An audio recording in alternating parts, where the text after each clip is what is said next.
Hello guys, nagluto may basoy, tanglad, mga prutas na yun, okra, kalabasa, sayote, kalamunggay.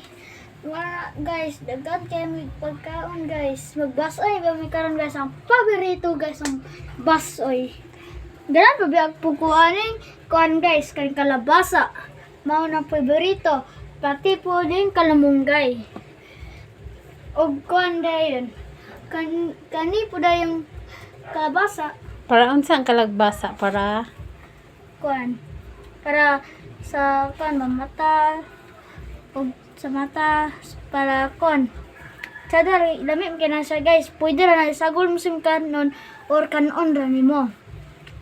Goodbye guys. Thank you for watching. Wait, please like and subscribe if you're enjoying this video. Bye!